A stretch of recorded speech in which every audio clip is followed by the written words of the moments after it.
Hello everyone, welcome back to our channel this side Sidhi. And आज की class में हम आप सभी के सीटेट पेपर 2 सोशल साइंस की जो एनसीईआरटी सीरीज़ है इसको स्टार्ट करने वाले हैं। तो आज की हमारी इस फर्स्ट क्लास में मैं आप सभी के साथ क्लास 6 की हिस्ट्री यानी इतिहास को हम स्टार्ट करने वाले हैं। जैसे कि आप सभी जानते हैं कि आपको सीटेट पेपर 2 के सोशल साइंस के लिए हमें इसमें हिस्ट्री, ज्योग्राफी और आपके पॉलिटी को कवर करना है। तो यहाँ पर मैं आपके हिस्ट्री यानी इतिहास के साथ शुरू करने वाली हूँ। तो सबसे पहले हम आपके क्लास 6 की हिस्ट्री को कवर अप करेंगे। तो यहाँ पर सबसे पहले बात आती है कि हमें क्वेश्चंस करने से पहले हमारे कॉन्सेप्ट क्लियर होने चाहिए। तो दैट्स वाई मैं आपको सबसे पहले एनसीईआरटी में जो इम्पॉर्टेंट फैक्ट्स होते हैं और जहाँ से आपके एग्ज़ाम में क्वेश्चंस पूछे जाते हैं, पहले हम कॉन्सेप्ट को क्लियर करेंगे। उसके बाद हम आपके क्वेश्चंस यानी आपके प्रैक्टिस क्वेश्चन आपको यहाँ पर देखने को मिलने वाले। तो उसके लिए हमारे साथ बने रहिएगा, वीडियो के एंड तक बने रहना, बिना वीडियो को स्किप करें। और मैं ये सभी से सजेस्ट करूँगी कि यहाँ पर आपकी जो एनसीईआरटी की सीरीज़ आज से स्टार्ट हुई है, ये डेली आपको ज्वाइन करना है। कोई भी वीडियो आपको स्किप नहीं करना है, क्योंकि अगर आपने कोई भी वीडियो को स्किप किया तो आपके कॉन्सेप्ट क्लियर नहीं होंगे। जैसे कि आपको मैं ऑलरेडी प्रीवियस वीडियो में बता चुकी हूँ कि यहाँ पर आपके एनसीईआरटी में जो क्वेश्चंस पूछे जाते हैं ये आपके 40 मार्क्स का होता है, राइट। और जो आपका सोशल साइंस का पेडागॉजी का सेक्शन होता है तो वो आपके 20 मार्क्स का आपको यहाँ पर देखने को मिलता है। तो शुरुआत करेंगे हम आपके 40 मार्क्स को लेकर के, क्योंकि आपको पता है टाइम बहुत कम है, दिसंबर में हमारा यहाँ पर एग्ज़ाम है। तो उसके लिए किस तरीके से और कैसे पढ़ना है वो सब कुछ मैं इसी आपको पढ़ाते पढ़ाते ही ये सारी चीज़ें मैं आपको यहाँ पर क्लियर करने वाली। तो चलिए स्टूडेंट, आज की क्लास को स्टार्ट करते हैं। यहाँ पर आप देख सकते हैं कि यहाँ पर हमारे पास जो सिलेबस आपको देखने को मिल रहा है वो सिलेबस है आपके क्लास 6 का। क्लास 6 में मैंने आपको यहाँ पर देख, सबसे पहले आपके सिलेबस की बात आती है। तो हमें इसमें टोटल कितने चैप्टर्स को कवर अप करना है? 12 चैप्टर को आपको यहाँ कवर करना है। क्लास 6 की जो हम हिस्ट्री को पढ़ेंगे, इसमें पूरे के पूरे हिस्ट्री में एंशिएंट हिस्ट्री यानी प्राचीन इतिहास के बारे में हम बात करने वाले हैं। एंशिएंट हिस्ट्री सिर्फ और सिर्फ क्लास 6 की एनसीईआरटी में कवर अप करना है। तो हिस्ट्री का भी बहुत इंपॉर्टेंट यहाँ पर मतलब 12 से 13 नहीं तो ओवरऑल 15 क्वेश्चन हिस्ट्री से आपको मिल जाएंगे। तो उसके लिए हिस्ट्री की जो पकड़ है आपकी वो सभी की अच्छी खासी होनी चाहिए। तो चलिए स्टार्ट करते हैं। प्राचीन इतिहास पे जो हमारा सबसे पहला चैप्टर है वो है आपका what, where and how, when. देखो यहाँ पर एक बात मैं आपको बताना चाहूँगी कि ये क्लासेस में आपको जो ये पीडीएफ यहाँ पर देखने को मिलने वाली है, ये बेशक इंग्लिश मीडियम में, लेकिन आप में से कई ऐसे स्टूडेंट होंगे जो हिंदी मीडियम में भी होंगे। तो यहाँ पर हिंदी मीडियम वाले भी बेफिक्र होकर इस वीडियो को एंड तक देखने, क्योंकि यहाँ पर मैं आपको कॉन्सेप्ट प्रॉपर तरीके से हिंदी में भी क्लियर करूँगी। और सबसे पहले आपको टेलीग्राम जो चैनल है सीटेट का ग्रुप यहाँ पर आपका बना हुआ है, इसको ज़रूर ज्वाइन कर लेना। तो हिंदी मीडियम के लिए और इंग्लिश मीडियम के लिए दोनों की पीडीएफ आपको इसी चैनल पर देखने को मिलेगी। यहाँ पर जो मैं आपको क्लास यहाँ पर करवाने वाली हूँ ये इंग्लिश में आपको ये पीडीएफ यहाँ पर देखने को मिलेगी। ऑब्वियस है दोनों पीडीएफ हम एक साथ नहीं कर पाएंगे, लेकिन आपको ये दोनों की पीडीएफ जहाँ पर इम्पॉर्टेंट मैंने अंडरलाइन सब कुछ मेंशन किया होगा, ये सारी पीडीएफ आपको इस टेलीग्राम ग्रुप में देखने को मिलेगा। उसके लिए उस ग्रुप को ज़रूर ज्वाइन करना। तो चलिए स्टार्ट करते, ज़्यादा टाइम ना लेते हुए। तो सबसे पहले हमारा जो फर्स्ट चैप्टर है उसके बारे में बात करेंगे। देखो एनसीईआरटी से मैं आपको इसलिए पढ़ा रही हूँ क्योंकि मैंने आपसे पहले ही कहा था एनसीईआरटी की बुक अपने पास ज़रूर रखना, और यहीं से चीज़ें क्लियर होंगी। और यहाँ पर पहली चीज़ एक मैं आपको बता दूँ, सब कुछ नहीं पढ़ेंगे, जितना आपके एग्ज़ाम पॉइंट ऑफ व्यू से होगा उतना पढ़ेंगे, क्योंकि एग्ज़ाम में टाइम बहुत कम है। हमारा जो फर्स्ट चैप्टर है व्हाट, वेयर, हाउ और व्हेन, यानी क्या, कहाँ, कब और कैसे, ये आपको बताना है कि हमारे इतिहास में। तो देखो सबसे पहली चीज़ तो एक चीज़ आपको हमेशा याद रखनी है, हम अपने हिस्ट्री यानी इतिहास में क्या चीज़ को कवर करते हैं। ठीक है, कि इंट्रोडक्शन हमें ज़रूर पता होना चाहिए। इतिहास पढ़ रहे हैं, हिस्ट्री में याद रखना कि हम जब कभी भी आपकी हिस्ट्री को पढ़ते हैं तो हिस्ट्री में आपको क्या चीज़ देखने को मिलती है, आप इसमें क्या कवर करते हो, जो भी आपके पार्ट्स में जो इवेंट्स, जो चीज़ें यानी कि इंसिडेंट्स, यानी जो हमारे पास्ट में जो घटना घटित हुई होती है वो हम आपके हिस्ट्री में पढ़ते हैं, राइट। तो हिस्ट्री का मतलब क्या होता है, जिस पे हमारे जो बीते हुए समय पर जो भी इंसिडेंट्स या इवेंट्स हमें देखने को मिलते हैं उसे कहते हैं आप इतिहास यानी हिस्ट्री। हिस्ट्री मैंने आपको पहले भी बताया कि हम जब कभी भी हिस्ट्री को पढ़ते हैं उसमें सबसे पहले आपका एंशिएंट यानी कि प्राचीन इतिहास, मेडिएवल यानी कि मध्यकालीन इतिहास और मॉडर्न यानी कि आधुनिक इतिहास। देखो एंशियंट हिस्ट्री जो मैंने आपको बताया कि हम क्लास 6 की जो एनसीईआरटी को कवर करेंगे वो आपकी एंशियंट का होगा। 7th क्लास के एनसीईआरटी को कवर करेंगे वो आपके मेडिएवल यानी मध्यकालीन के इतिहास के बारे में होगा। और 8th क्लास की एनसीईआरटी को हम कवर करेंगे मॉडर्न यानी आधुनिक इतिहास के बारे में। तो हम अपने भारत के इतिहास को, इंडियन हिस्ट्री को किसमें, इन तीनों पार्टों में कवर करते हैं। ठीक है, आज जो हमने स्टार्ट करा है, जो हमारी सीरीज स्टार्ट हुई है वो एंशिएंट हिस्ट्री की हुई है। तो मैंने आपको बताया कि यहाँ पर आपके हिस्ट्री में जो पार्ट्स में जो इंसिडेंट्स या इवेंट्स के जो रिकॉर्ड्स आपको देखने को मिलते हैं वो सारी चीज़ें हम अपने इतिहास में पढ़ते हैं, राइट। और दूसरी बहुत बेसिक सी चीज़ें जो कि आपको पता है कि हमारे फादर ऑफ हिस्ट्री यानी कि आपके इतिहास के जनक किसे कहा जाता है, जल्दी जल्दी सब कमेंट करके मुझे ज़रूर बताएंगे। इसका राइट आंसर मैं आपको वीडियो के एंड में ज़रूर बताऊंगी, लेकिन अभी आपको मेंशन करना है फादर ऑफ हिस्ट्री यानी इतिहास के जो जनक हैं वो कौन थे और इन्होंने आपकी कौन सी बुक लिखी थी। ये दोनों चीज़ आप सभी को मुझे कमेंट करके बताना है और इसका जो यहाँ पे क्या राइट आंसर होगा वो मैं आपको वीडियो के एंड में बताऊंगी। तो चलिए आगे बढ़ते हैं।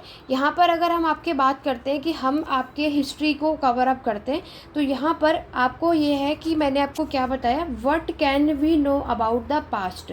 तो यहाँ पर आपके पास्ट के बारे में हम पढ़ने वाले हैं। हम उस पास्ट के बारे में पढ़ रहे हैं तो पहले के टाइम पर कैसी चीज़ें थी, क्या क्या थी, वो सब कुछ हम यहाँ करेंगे। बट ये पैराग्राफ आपका इंपॉर्टेंट है, बस इसमें ये चीज़ बताई गई है कि पहले के टाइम पर हम देखते हैं कि उस टाइम पर आपके जो हंटर्स यानी जो शिकार करने वाले लोग आपको देखने को मिलते हैं, हर्डर्स हुए, आपके फार्मर्स यानी किसान हुए, रूलर यानी जो राजा होते हैं, मर्चेंट यानी व्यापारी, पुजारी है ना, क्राफ्ट पर्सन, आर्टिस्ट, ये सारे लोग हमें उस टाइम पर देखने को मिलते हैं। यानी कि पास्ट की बात हो रही है। क्लियर हुआ। अब पास्ट की बात तो यहाँ पर हो रही है, लेकिन हम आगे देखते हैं जो इम्पॉर्टेंट है उसके बारे में। देखो यहाँ पर आप बात आती है कि उस टाइम पर जो लोग हैं वो आपके कहाँ रहते थे, वेयर डिड पीपल लिव। देखो लोगों की अगर हम बात करें तो उस टाइम पर ये रहते कहाँ थे। तो देखो आखिरकार हमारे इतिहास की जो शुरुआत होती है वो होती है आपकी स्टोन एज यानी पाषाण काल से। आप सभी जानते हो स्टोन एज हमारे पाषाण काल से हमारे इतिहास की हिस्ट्री की शुरुआत होती है। पाषाण काल जो आप देखोगे वो हम आपके 3 पार्ट में कवर करते हैं, राइट। एक होता है आपका पैलियोथिक यानी पूरा पाषाण काल, नेक्स्ट होता है मीसोलोथिक यानी आपका मध्य पाषाण काल, और नेक्स्ट होता है आपका नियोलोथिक यानी कि नवपाषाण काल। ये सब कुछ अभी हमारे सेकेंड यूनिट में होगा। लेकिन पाषाण काल के समय पर आप क्या देखते हो, उस टाइम पर हमने देखा कि आपके जो लोग हैं वो क्या काम करते हैं। तो मैं भी आपको यहीं पर ही समझ लो, बुक से अच्छा है कि हम साइड में अगर आपने इस कॉन्सेप्ट को समझ लिया तो बहुत बेटर तरीके से आप समझ पाओगे। देखो पैलियोथिक का समय जो आपका माना जाता है वो माना जाता है कि इस टाइम के जो लोग हैं वो आपके हंटिंग और गैदरिंग यानी शिकारी और संग्रहण का काम करते थे। कौन से समय पर, आपके पूरा पाषाण काल के समय पर। उसके बाद मीसोलोथिक का समय आता है। इसको बोला जाता है कि इस टाइम के जो आपके लोग हैं वो आपके क्या करते हैं, पेस्टोरल नोमैडिज्म यानी ये पशुपालन खाना बदोशी थे। इस टाइम के लोगों ने आपके क्या करा था, जो एनिमल्स हैं, जो प्लांट्स हैं, उनको डोमेस्टिकेट करना स्टार्ट किया था। और लास्ट है आपका क्या, न्यूलोथिक यानी कि नवपाषाण काल। तो ये माना जाता है कि इस टाइम पर आपके एग्रीकल्चर यानी कृषि की शुरुआत हुई थी। तो ये तीनों चीज़ें आपको याद रखनी है। क्लियर हो गया। मीसोलोथिक में एक इम्पॉर्टेंट चीज़ और आती है कि इस टाइम पर आपकी फ़िशिंग भी स्टार्ट हुई। एग्ज़ाम में आपके सीटेट में कई बार जहाँ पर एग्ज़ाम में पूछा गया है, सीटेट के आपके अदर स्टेट के एग्ज़ाम में भी, कि फ़िशिंग जो है आपके कौन से पीरियड में यहाँ पर आपको देखने को मिलता है। तो राइट आंसर था आपका मीसोलोथिक यानी कि मध्य पाषाण काल में। ठीक है, तो यहाँ पर हमें ये चीज़ समझ आई। तो अब आप यहाँ देखोगे कि हमने देखा कि आपको 1000 इतने सालों से हम यहाँ पर लोगों को देखते हुए आ रहे हैं। ठीक है, और लोग जो है, लोगों ने आपकी शुरुआत करी थी एनिमल्स का शिकार करने से। अब जो आपके सीटेट के इम्पॉर्टेंट पॉइंट है वो मैंने देखो यहाँ पर हाईलाइट और अंडरलाइन कर रखा है, जो आपको याद रखना है। बाकी स्टोरीज तो मैंने आपको क्लियर कर ही दी है। देखो आपको यहाँ पर याद रखना है कि आपके सुलेमान और कीर्थकर हिल्स जो है, जो कि आपको कहाँ पर देखने को मिलता है, नॉर्थ वेस्ट। बहुत इंपॉर्टेंट है, यहाँ पर मैंने मेंशन करा है। उसके बाद नेक्स्ट याद रखना है आपको गारो हिल्स। नेक्स्ट आपको क्या याद रखना है, आपका ये गारो हिल्स याद रखना है। और उसके बाद आपको विंध्या हिल्स, जो कि है आपका सेंट्रल इंडिया में। तो ये पहली चीज़ आपको याद रखना है कि कौन से हिल्स आपको कौन से डायरेक्शन में देखने को मिलते हैं। क्लियर हुआ। उसके बाद हमें ये बताना है कि सुलेमान और कीर्थकर हिल्स में आप देखते हो, जो कि नॉर्थ वेस्ट में, यहाँ पर आपके वुमेन और मैन इन दोनों ने सबसे पहले जो आपकी फसल उगाने की शुरुआत की थी, वो थी आपकी वीट और बार्ले, यानी गेहूँ और जौ। तो आपको वीट और बार्ले ये सभी को पता है कि हमारा जो फर्स्ट क्रॉप था वो कौन था, जो आपका डोमेस्टिकेट किया गया था या कल्टीवेट किया गया था। तो राइट आंसर क्या होता है आपका, वीट और बार्ले। बहुत सारे स्टूडेंट ऐसे होते हैं जो राइस को भी मेंशन करते हैं, तो राइट इसका जो राइस है वो राइट आंसर नहीं होगा, वीट और बार्ले इसका करेक्ट आंसर है। उसके बाद देखो आपको ना टाइम पीरियड भी पता होना चाहिए, क्योंकि आपके एग्ज़ाम में आपको पता है अब वन वर्ड के अलावा स्टेटमेंट का क्वेश्चन पूछा जाता है। तो यहाँ पर 8 की जगह 7000 भी मेंशन होगा, 6 भी मेंशन होगा। तो यहाँ पर कई सारे स्टूडेंट को ये तो पता होता है कि जो पहला हमारी जो फसल थी वो वीट और बार्ले थी, लेकिन जब टाइम पीरियड की बात आती है तो वो कन्फ्यूज़ हो जाता है। तो इसी वजह से हमारा आंसर गलत हो जाता है। तो पहली चीज़ आपको अब यहाँ पर क्या याद रखनी है कि टाइम पीरियड क्या है, 8000 ईयर अगो, यानी 800 साल पहले की बात यहाँ पर की जा रही है। तो ये पहला काम हुआ। उसके बाद रियरिंग एनिमल्स लाइक, अब इन्होंने आपके शिप, गोट और कैटल्स, यानी कि भेड़, बकरी और मवेशियों को इन्होंने जानवरों को पालतू बनाना स्टार्ट कर दिया था। ठीक। उसके बाद ये सारी चीज़ें आपको सुलेमान और कीर्थकर हिल्स में मेंशन करना है। उसके बाद गारो हिल्स, जो कि मैंने आपको बताया आपके नॉर्थ ईस्ट में, विंध्या हिल्स जो कि आपके सेंट्रल इंडिया में। वीट और बार्ले आपको याद रखना है, इसका टाइम पीरियड याद रखना है, 8000 है। और इसके बाद फर्स्ट क्रॉप तो आपको समझ आ गई। इसी तरीके से फर्स्ट एनिमल जो इन्होंने डोमेस्टिकेट किया था वो मैंने आपको बता दिया। तो ये भी आपको याद रखना है, शिप, गोट और कैटल। ठीक है। अभी लेकिन आप में से कई ऐसे भी होंगे जो कहेंगे कि मैम सबसे पहले जो डोमेस्टिकेट किया गया एनिमल वो तो डॉग है। राइट, बिल्कुल राइट आंसर क्या है, डोमेस्टिकेट जो फर्स्ट है वो डॉग है। तो आपके हंटिंग और गैदरिंग का काम जो सबसे पहले आपको देखने को मिलता है, तो डॉग को सबसे पहले पालतू यहाँ पर बनाया गया था। और आपको पता है कि डॉग की स्मेलिंग पावर बहुत ज़्यादा अच्छी होती है, तो ये हंटिंग के लिए उस टाइम के लोगों के लिए हेल्पफुल होगा। इसलिए सबसे पहले जो आपके एनिमल को डोमेस्टिकेट किया गया था, राइट आंसर आपका डॉग होगा। डॉग के बाद शिप, गोट और कैटल्स जो है एग्रीकल्चर फील्ड, यानी जब आपकी खेती की शुरुआत होती है तब जाकर इन एनिमल्स को आपके डोमेस्टिकेट किया गया था। क्लियर हो गया। आगे बढ़े, एक बार मैप को भी देख लेते हैं। तो यहाँ पर आप सभी को स्क्रीन पे प्रॉपर तरीके से नज़र आ रहा होगा। मैंने अभी आपको यहाँ पर बताया, देखो सुलेमान और कीर्थकर हिल्स। ठीक है, ये आप मैप के थ्रू भी याद रखोगे तो नॉर्थ वेस्ट आपको ऐसे ही याद हो जाएगा। उसके बाद देखो आपके गारो हिल्स, ठीक है, और फिर आपका विंध्या हिल्स, सब कुछ यहाँ पे प्रॉपर वे से आप यहाँ पर देख सकते हो। उसके बाद आपके देखो झेलम रिवर है, चेनाब है, रावी है, ब्यास है, सुतलज है और इंदस है। याद रखना आपके एग्जाम में सीटेट में इस तरीके से भी क्वेश्चन पूछे जाते हैं कि आपके इस तरफ यानी नॉर्थ वेस्ट की तरफ कौन कौन सी आपकी नदियाँ आपको देखने को मिलती हैं। तो आपकी उसमें इंदस, झेलम, चेनाब, रावी, सतलज और ब्यास। और यमुना रिवर देखो यहाँ पर है, गंगा रिवर यहाँ है। अगर आपके ऑप्शन में गंगा यमुना होगा तब राइट आंसर नहीं होगा। ठीक है, तो ये सारी ब्रह्मपुत्र रिवर आप देख सकते हो गारो हिल्स के पास है, इसीलिए मैं आपको रिवर भी साथ में मेंशन कर रही हूँ। विंध्या हिल्स के पास आप नर्मदा रिवर देखोगे, महानदी रिवर देखोगे, ताप्ती रिवर आप यहाँ देखते हो।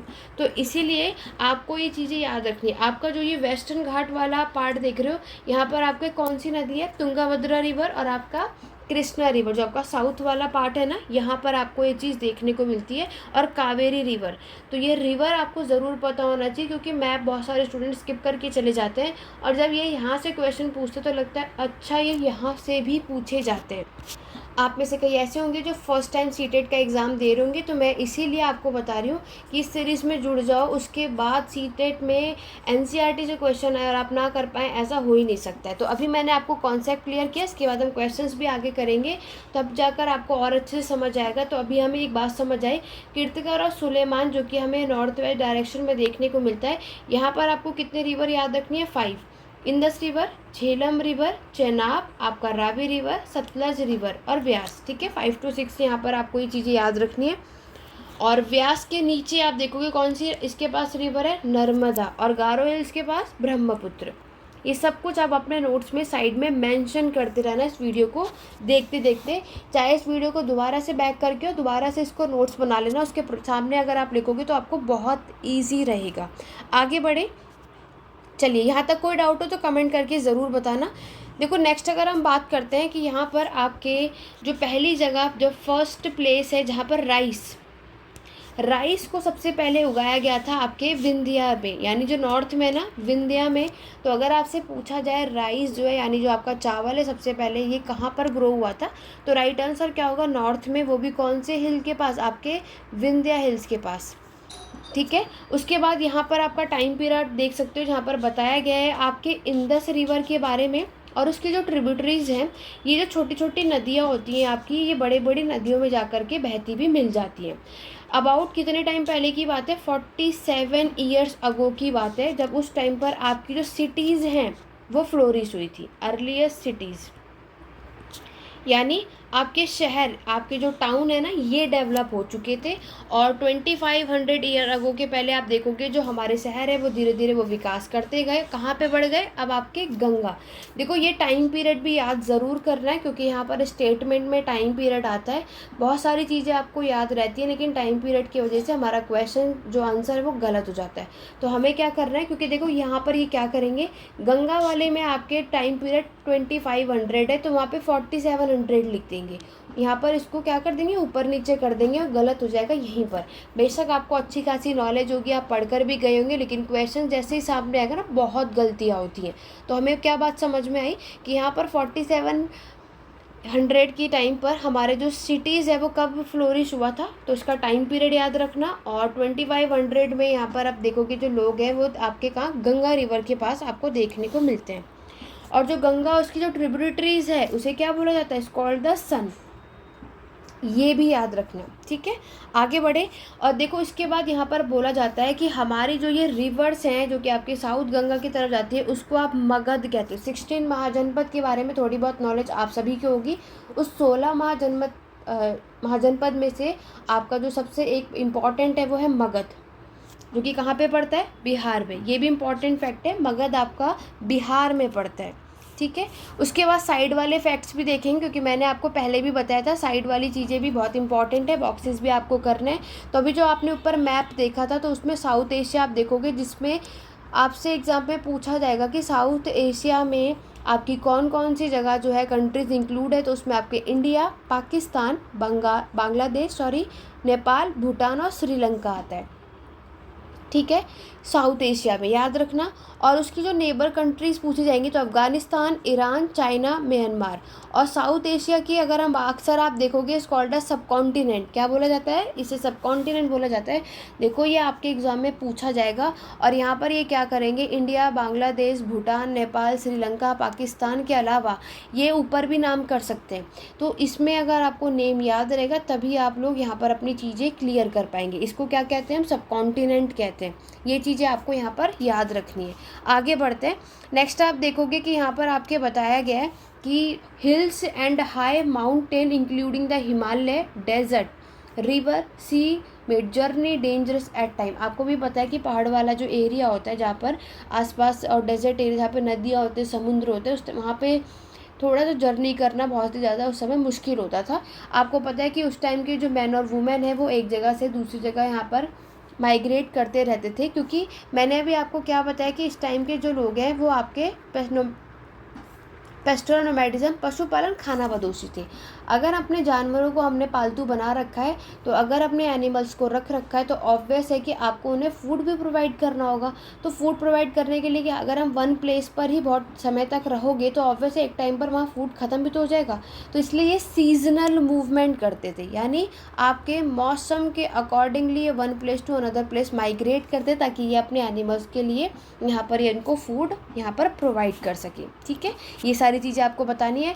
और यहाँ पर जो आपके मर्चेंट हैं, याद रखना, ये ट्रैवल करते हैं विद कार्वेंस, आपके शिप में, जहाँ पर ये आपके गुड्स को कैरी करके एक जगह से दूसरी जगह ले करके जाते थे। तो ये कुछ इंपॉर्टेंट चीज़ें जो आपके स्टेटमेंट में पूछा जाता है, इसीलिए हाईलाइट कर दिए। बाकी की चीज़ें इंपॉर्टेंट नहीं है, तो आपको इतना फोकस इस पर नहीं करना है। आगे बढ़ेंगे। देखो यहाँ पर अभी मैंने आपको बताया कि यहाँ पर जो people have shared new ways of carving stone, composing music and even the cooking food and several hundred of year। अब आगे आते हैं, यहाँ पर जितनी भी मैंने चीज़ें आपको बताई इसके लिए इतना ही इंपॉर्टेंट है। अब हम बात करेंगे हमारा जो ये लैंड है, इसके नाम, ये बहुत इंपॉर्टेंट है और आपको ये बेसिक सी चीज़ें और पहले से भी पता है कि यहाँ पर जो हमारी भूमि, इसका जो नाम है, यानी जो इंडिया और भारत कैसे पड़ा, बहुत इंपॉर्टेंट है। सीटेट या कोई भी टेट या यूजीसी नेट, बहुत सारे एग्जाम में यहाँ से क्वेश्चन आपको देखने को मिलते हैं। जैसे कि आप जानते हो कि हमारे देश को यहाँ पर इंडिया और भारत दोनों के नाम से बुलाया जाता है। बात आती है कि इंडिया वर्ड आया कहाँ से, तो बोला जाता है कि इंडिया बस आपके इंडस से आया है, जिसको हम क्या बोलते हैं, सिंधु। आपने हड़प्पा की सभ्यता सुना होगा, जो कि आपकी इंडस रिवर के पास है, यानी सिंधु नदी के पास है। तो ये आपका एक संस्कृत वर्ड है, याद रखना है। तो यहीं से ही आपके इंडस से ही इंडिया वर्ड बनाया गया था। ठीक है, तो ईरानियन और आपके Greek who came through the north west about 2500। तो यहाँ पर क्या बताया जा रहा है, दोनों का नाम याद रखना है। ईरानियन और आपके जो ग्रीक के लोग हैं वो नॉर्थ वेस्ट से, यहाँ से, ये आपके पाकिस्तान वाले एरिया से, इधर से ही ये आए थे आपके यहाँ पर। और यहाँ पर इंडस वो ये क्या हिंदोस बुलाते थे, इंडस बुलाते थे, क्योंकि इन्हें इतना वो नहीं था ना बोल, तो ये क्या बुलाते थे, तब ये इसको हिंदोस और इंडोस बुलाते थे। और जो लैंड होती थी to the east of the river, उसको इंडिया बुलाया जाता था। जो लैंड हमारी ईस्ट वाली है, देखना एग्ज़ाम में यहाँ पर वेस्ट लिखा होगा, तो आप ये गलतियाँ मत करना। स्टेटमेंट में ईस्ट की जगह वेस्ट लिखा होगा, तो ये गलती नहीं करनी। हमारी जो land east of the river है, यानी जो ईस्ट की तरफ जो हमारी रिवर्स आपको देखने को मिलती है, उसे हम क्या कहते हैं, भारत कहते हैं, यानी इंडिया कहा जाता है। ठीक है, तो इंडिया से रिलेटेड मैंने सारे फैक्ट्स यहाँ पर मेंशन किए हैं। अब हम बात करेंगे आपके भारत की। अगर हम बात करें तो ऑब्वियस है कि उस टाइम पर जो आपके ग्रुप ऑफ पीपल, लोगों का एक पूरा ग्रुप रहता था, जो कि आपके कहाँ पर रहते थे, नॉर्थ वेस्ट में। डायरेक्शन भी याद रखनी है, नॉर्थ वेस्ट, जो आपके भारत का यहाँ वाला पार्ट है। और आपके भारत में ये आपके नॉर्थ वेस्ट में रहते, ये सारी बातें मेंशन की गई थी। आपका जो अर्लीस्ट वेद है, सबसे ओल्डेस्ट वेद है, वो है आपका ऋग्वेद। यहाँ पर आपको ये चीज़ देखने को मिलती है। ऋग्वेद भी आपको पता है, जो कि संस्कृत में कंपोज की गई थी। इसका टाइम पीरियड भी वेरी इंपॉर्टेंट है, 3500 ईयर अगो। टाइम पीरियड ज़रूर याद रखना, नहीं हो रहा तब भी याद करना पड़ेगा, क्योंकि स्टेटमेंट में टाइम पीरियड से ही आप खेल जाते हैं। क्योंकि सभी को पता है कि भारतवर्ष, आपने देखा कि यहाँ पे जो पूरा इन लोगों का ग्रुप है वो नॉर्थ वेस्ट में रहते थे। ये संस्कृत में ऋग्वेद कंपोज किया गया था। और टाइम पीरियड याद रखना, 35 की जगह 27 लिख देंगे। आपको सारी बातें तो समझ में आई होंगी और सारी चीज़ें क्लियर होंगी, लेकिन जब टाइम पीरियड की बात आ गई तो क्वेश्चन वहीं गलत। तो जब हमने इतनी मेहनत करी और टाइम पीरियड की वजह से आंसर गलत हो जाए तो ये कितनी गलत बात है। तो हमें ये सारी बातों का ध्यान भी रखना है, ऐसा नहीं है हम सिर्फ करते हुए जाएं। चलिए अब हम बात करेंगे कि finding out about the past, कि आखिरकार हमने अपने पास्ट के बारे में कैसे जाना। तो ऑब्वियस है कि आपको यहाँ पे कोई ना कोई सोर्स ज़रूर प्रोवाइड हुआ होगा। तो यहाँ पर सबसे पहले हम आपकी मैन्युस्क्रिप्ट यानी पांडुलिपि की बात करेंगे। पांडुलिपि आपको पता है यहाँ से बहुत इंपॉर्टेंट है, कई बार यहाँ से आपके क्वेश्चन पूछे जा चुका है। अभी मैं आपको आगे आने वाली वीडियोज़ में जब क्वेश्चन कराऊँगी तो ज़रूर देखना। तो यहाँ पर पांडुलिपि पहली इंपॉर्टेंट चीज़ क्या है, किस पे लिखी गई, पाम लीफ पे। ठीक है, आपका जो मैन्युस्क्रिप्ट वर्ड है ये एक लैटिन वर्ड है, मैनु से बना है। मानु मतलब आपका जो हाथ यानी हैंड से लिखा गया है, और written on the palm leaf. तो मैंने आपको क्या बताया कि ये आपकी किस पे लिखी गई है, पाम लीफ पर लिखी गई है स्पेशली। और आप prepared a bark of a tree known है कौन से, ये बहुत कई बार आपके ये स्टेटमेंट में क्वेश्चन पूछा गया इस चैप्टर से। ये जो आपका पेड़ है कहाँ पर ग्रो हमें देखने को मिलता है, हिमालय में। तो मैंने आपको क्या बताया, आपको बहुत सारी मैन्युस्क्रिप्ट आपने देखी होगी उस टाइम पर लिखी जाती थी। ये जो पाम लीफ को कट किया जाता था उस पेजेस में, कट इनटू पेजेस और tie together to make books. उसके बाद इसको सबको मिला करके एक बुक तैयार की जाती थी और ये मैन्युस्क्रिप्ट आपकी बिर्च बाग की होती थी। ठीक है, ये सारी बातें आपको याद रखनी है। और ये कैसी होती थी आपकी, हैंड रिटन, लोग जो है अपने हाथों से लिखते थे। अब अगर इसके कारण बताओ कि इसका नुकसान आपको क्या होता है। देखो इसका रीज़न ये माना जाता है कि उस टाइम पर आपके जो मैन्युस्क्रिप्ट है वो बहुत इंपॉर्टेंट चीज़ है। बहुत सारी मैन्युस्क्रिप्ट यानी जो आपकी पांडुलिपि है वो इंसेक्ट के थ्रू क्या हो गई, डिस्ट्रॉय हो गई है। इंसेक्ट ने उसे खा लिया और जिससे क्या हुआ, क्योंकि अब मैन्युस्क्रिप्ट भी तो आपकी एक सोर्स है और जब आपका इम्पॉर्टेंट सोर्स है तो हम यहाँ पर आप क्या देखते हो कि यहाँ पर इंसेक्ट ने उसे क्या कर दिया, पूरे तरीके से डिस्ट्रॉय कर दिया। तो बहुत ये भी एक कारण है जिससे हमारा एक बहुत सारी पास्ट की जो चीज़ें इंपॉर्टेंट फैक्ट्स है वो डिस्ट्रॉय हो चुका था। ठीक, उसके बाद तो इसके वजह से क्या हुआ, बहुत सारी चीज़ सर्वाइव करनी पड़ी। और नेक्स्ट याद रखना कि आपकी इस मैन्युस्क्रिप्ट पांडुलिपि को आपके कहाँ पे प्रिजर्व किया जाता है, मंदिरों में और मोनास्ट्रीज़ में इसको प्रिजर्व किया जाता था, रखा जाता था। इस बुक के अंदर आखिरकार क्या क्या चीज़ें आपको देखने को मिलती हैं। इस बुक में आपको रिलीजियस बिलीफ यानी उस टाइम के लोग कौन कौन से धर्म में बिलीव करते थे, द लाइफ ऑफ किंग, राजा की कैसी पूरी लाइफस्टाइल थी उसके बारे में बताया, मेडिसिन्स आपके साइंस यानी कि दवाइयों के बारे में, विज्ञान के बारे में, ये सब कुछ इस मैन्युस्क्रिप्ट में हमें सारी चीज़ें देखने को मिलती है। देखो इसमें एपिक्स, पोयम, प्ले, इस मैन्युस्क्रिप्ट में ये तीनों ही चीज़ आपको मिलेगी। मैन्युस्क्रिप्ट आपकी सबसे पहले याद रखना, कई बार एग्जाम में आ चुका है क्वेश्चन, ये आपकी संस्कृत भाषा में लिखी गई है। सबसे पहले कौन सी भाषा में लिखी गई है, संस्कृत भाषा में लिखी गई है। बाद में आपकी ये प्राकृत भाषा में, जो कि किसने लिखी थी, यानी प्राकृत भाषा में इसको सबसे यूज़ करने वाले आपके आम आदमी, ऑर्डिनरी पीपल थे, और फिर तमिल भाषा में। ठीक है, तो ये हमारा मैन्युस्क्रिप्ट था। नेक्स्ट अगर हम सोर्स की बात करेंगे तो वो है आपका इंस्क्रिप्शन यानी कि अभिलेख। अभिलेख की बात कर लेते हैं। देखो इंस्क्रिप्शन यानी अभिलेख की अगर आप बात करोगे तो यहाँ पर आप देखते हो कि ये आपको डेफिनेशन भी पता होना चाहिए कि इंस्क्रिप्शन यानी शिलालेख क्या होते हैं। ये आपके हार्ड सरफेस पर लिखे जाते हैं, लाइक आपके स्टोन, पत्थरों पर, और आपके मेटल यानी धातु पर। ठीक है, sometimes king got their order inscribed so that people could see, read and obey them. तो कभी कभी क्या होता था, राजा ने इसमें अपने जितने भी ऑर्डर्स हैं वो इसमें इंस्क्राइब करवा दिया था ताकि लोग उसको देखें, पढ़ें और उसको फिर माने उन सारी बातों को। ये जो इंस्क्रिप्शन है, बहुत आपको पता है कि सबसे पहले इंस्क्रिप्शन अभिलेख लिखने वाले पर्सन कौन थे, अशोक। आपके अभिलेख, शिलालेख यहीं से मिलते हैं। इसमें where man and women including आपके किंग और क्वीन, सब हर एक लोगों का इसमें रिकॉर्ड मेंशन है। आपका इंस्क्रिप्शन भी एक तरीके का, जिसे देखो एपिग्राफी जिसे आप शिलालेख कहते हो, एपिग्राफी का मतलब क्या होता है, जिसमें हम क्या करते हैं, स्टडी ऑफ इंस्क्रिप्शन। ठीक है, तो यहाँ पर आपकी सारी चीज़ें की, कोई भी राजा ने अगर कभी कोई युद्ध किया है, बैटल किया है, तो वो अगर जीत कर आए हैं और उन्होंने कौन कितने जगह को कॉन्कर किया है, इन सब का रिकॉर्ड इसी आपके इंस्क्रिप्शन यानी अभिलेख या शिलालेख में देखने को मिलता है। क्लियर हुआ।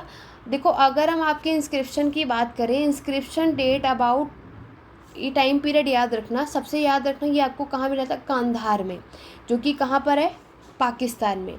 और यहाँ पर मैंने आपको क्या बताया, इसमें जो भी राजा का जो रूल होता है उसको इसमें इंस्क्राइब किया गया, किसने किया था, अशोक।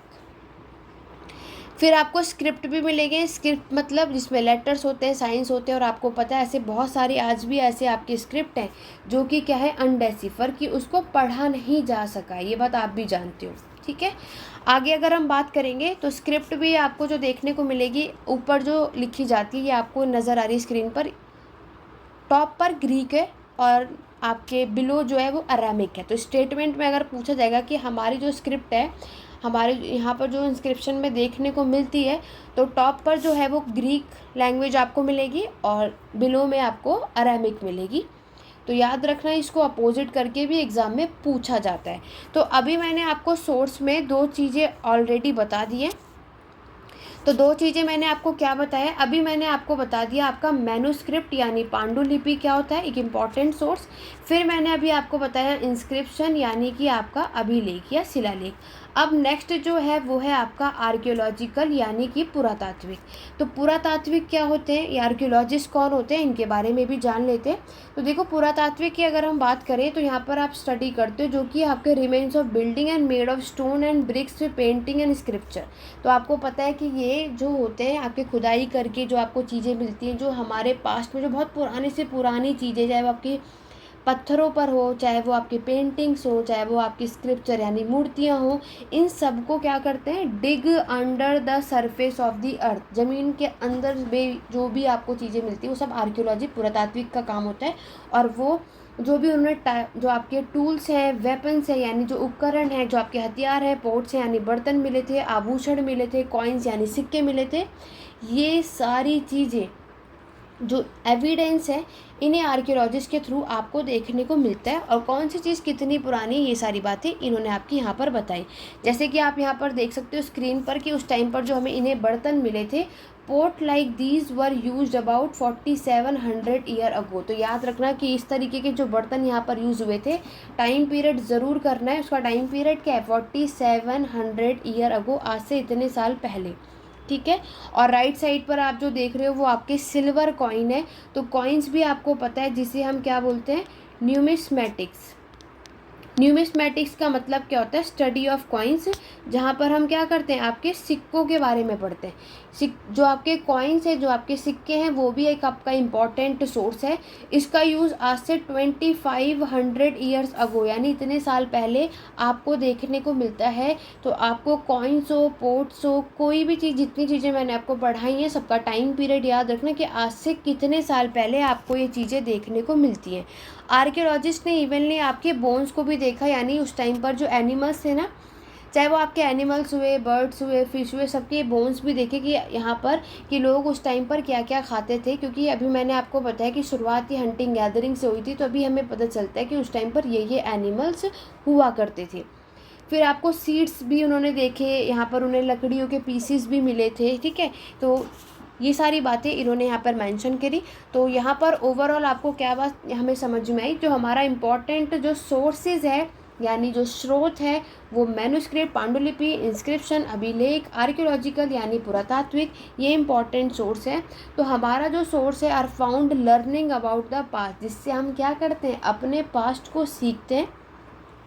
और फिर यहाँ पर जो हमारे इतिहासकार हैं या फिर जो आपके पुरातात्विक हैं, ये सब कुछ हमें बताते हैं कि कौन सी चीज़ कितनी पुरानी है और आज से कितने साल पहले हमें ये सारी चीज़ें देखने को मिलती हैं। क्लियर हुआ। तो ये सारी बातें आपको याद रखनी, यहाँ से कोई भी इम्पॉर्टेंट चीज़ नहीं है।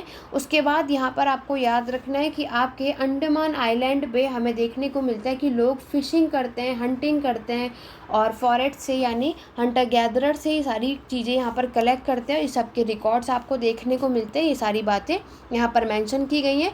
उसके बाद लास्ट जो आपका हमें इस बुक से यानी इस चैप्टर से हमें जो चीज़ें याद रखनी है वो है डेट यानी टाइम पीरियड। आप सभी को पता है कि जीसस क्राइस्ट कौन थे, जिन्होंने ईसाई धर्म को की स्थापना की थी, उन्होंने इसको फाउंड किया था, ठीक।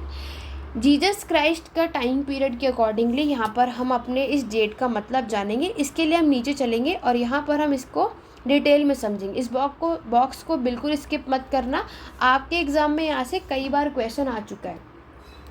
पहली बात आपको याद रखना है बीसी यानी कि इसे कहते हैं ईसा पूर्व। इसकी फुल फॉर्म होती है बिफोर क्राइस्ट। कई बार सीटेट के एग्ज़ाम में आपको ये देखने को ज़रूर मिला है। बिफोर क्राइस्ट मतलब यानी कि जीसस क्राइस्ट के जन्म होने से पहले का जो टाइम होता है उसमें हम बीसी मेंशन करते हैं। और नेक्स्ट है आपका एडी यानी कि ईस्वी, जिसे आप किस में मेंशन करते हो, एनो डोमिनी। और याद रखना ये एक लैटिन वर्ड है, लैटिन वर्ड। एग्जाम में ग्रीक मेंशन कर देंगे बट याद रखना कि एक लैटिन वर्ड है, एनो डोमिनी है और इसका मतलब होता है in the year of the lord. Anno domini मतलब जीसस क्राइस्ट का जब जन्म हो जाता है और उसके बाद का जो टाइम पीरियड होता है वो एडी में मेंशन करते हैं। जैसे आज मान लो कि आज जैसे कि इसमें लिखा है 2012 है, तो 2012 को हम किस तरीके से मेंशन करेंगे, एडी में। यहाँ पर बताया गया है कि सीई, ठीक है, यहाँ पर आपके क्या बताया, CE जो है हम कभी कभी AD की जगह CE को भी मेंशन कर सकते हैं। आपके एग्ज़ाम में पूछा जाएगा CE जो है वो हम किसकी जगह मेंशन कर सकते हैं। मान लो हमने कभी कोई टाइम पीरियड लिखा, मान लो हमने 455 लिखा और AD, तो आप AD भी लिख सकते हो और 455 CE, तब भी दोनों बातें सेम है। और इसी तरीके से आप लोग BCE मेंशन कर सकते हो, BC की जगह, बिफोर क्राइस्ट की जगह बिफोर कॉमन एरा। BCE का मतलब क्या है, बिफोर कॉमन एरा, CE का मतलब क्या है, कॉमन एरा। तो याद रखना, AD की जगह CE हम टाइम पीरियड में यूज़ कर सकते हैं, BC की जगह BCE का टाइम पीरियड हम लोग यूज़ कर सकते हैं, दोनों एक ही बात है। और यहाँ पर ईसा पूर्व मतलब जीसस क्राइस्ट के जन्म होने से पहले जो हम चीज़ें पढ़ते हैं उसे हम BC में मेंशन करते हैं। AD मतलब जीसस क्राइस्ट से और उनके जन्म होने के बाद की जो चीज़ें टाइम होता है वो हम AD में मेंशन करते हैं, ठीक है। और लास्ट आपको याद रखना है BP की फुल फॉर्म होती है बिफोर प्रेजेंट। BP की भी फुल फॉर्म पूछी जाती है, बट यहाँ तक कोई भी स्टूडेंट पढ़ नहीं पाता, वहाँ तक पहुँच नहीं पाता, जिसके वजह से यहाँ पर आपके इस बहुत सिंपल सी जो ये यूनिट है इसमें सबको कन्फ्यूजन हो जाती है और गलत करके आ जाते हैं, ठीक है। तो ये था हमारा यूनिट फर्स्ट। आशा करती हूँ आपको सारी बातें यहाँ पर क्लियर हो गई। इंस्क्रिप्शन अभिलेख के बारे में मैंने आपको ऑलरेडी बता ही दिया कि ये are inscribed on hard surface पे इंस्क्राइब किया जाता है। इसमें आपको लैंग्वेजेस और स्क्रिप्ट दोनों ही देखने को मिलते हैं और ये आप स्क्रीन पर देख सकते हो। तो ये PDF मैं आपको हमारे टेलीग्राम चैनल पर अपलोड कर दूंगी मैं आगे। तो उसके लिए क्या करना है, ये जितनी भी आपने देखी, जितने भी सीटेट से रिलेटेड इंपॉर्टेंट फैक्ट्स हैं वो मैंने अंडरलाइन और हाईलाइट कर दिया है। आपको वही सारी चीज़ें पढ़नी है, सब कुछ नहीं पढ़ना। इसी तरीके से ये सारी चीज़ें भी आप यहाँ से पढ़ सकते हो जो मैंने इस बॉक्स में अंडरलाइन की हुई है। क्लियर हुआ। इसके बाद मैंने आपको बताया था कि हमें हर एक चैप्टर से आपके लास्ट में कुछ क्वेश्चंस दिए, तो आप सभी का ये होमवर्क है, इसके बारे में हम नेक्स्ट वीडियो में डिस्कस करेंगे। तो आपको ये होमवर्क ज़रूर करना है। आप ये क्लास कभी भी देख रहे हो, आपको बताना है, अभी हमने जस्ट पढ़ा कि आपकी Narmada valley, Magadh, Garo hills, Indus and its tributaries और Ganga valley, the first big kingdom, hunting और gathering, cities about 2500 year ago, early agriculture, the first cities.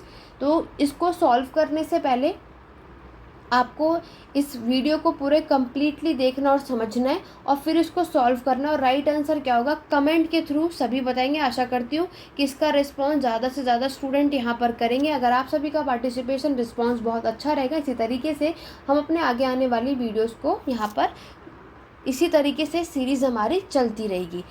और बात करते हैं कि यहाँ पर मैंने आप सभी से पूछा था कि हमारे हिस्ट्री के यानी फादर ऑफ हिस्ट्री यानी कि इतिहास के जनक कौन है। तो यस, राइट आंसर है आपके हेरोडोटस, जिन्होंने आपकी बुक लिखी थी हिस्टोरिका, ठीक है। और ये हमारे इतिहास के जनक यानी फादर ऑफ हिस्ट्री के नाम से जाने जाते हैं। हिस्टोरिका इन्होंने पहली बुक लिखी थी जिन्होंने अपने हिस्ट्री यानी पास्ट के बारे में हमें बहुत सारी चीज़ें इसमें बताई थी। तो यहाँ पर जितने भी स्टूडेंट ने ये दोनों चीज़ें बताई थी वो बिल्कुल सही हैं, और जिन्हें नहीं पता था आशा करती हूँ कि आज की क्लास के बाद आपको सारी चीज़ें जो है वो क्लियर हो गई होंगी। ये कुछ इंपॉर्टेंट डेट है, इसको याद कर लेना। हमारे एग्रीकल्चर की शुरुआत मैंने आपको बताया 8000 ईयर्स अगो मेंशन है।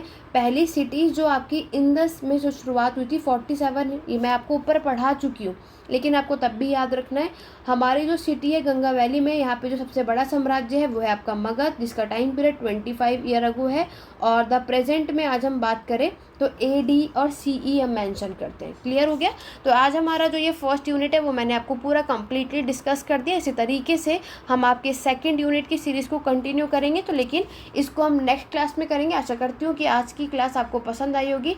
डेली आपको क्लास हमारे चैनल पर 9 PM पर देखने को मिलेगी। कोशिश करो कि इसको लाइव देखो, और बाकी आप कभी भी देख रहे हो एनी टाइम, तो आपको ये होमवर्क करके आना है। और जो कुछ भी मैंने आपको पढ़ाया, कोई भी इससे रिलेटेड कोई डाउट या क्वेरी तो आप कमेंट के थ्रू पूछ सकते हैं। आशा करती हूँ आज की वीडियो आपको हेल्पफुल रही होगी। तो चलो सुनना, आज की क्लास में बस इतना ही। मिलते हैं अपने नेक्स्ट वीडियो में। Thank you for watching.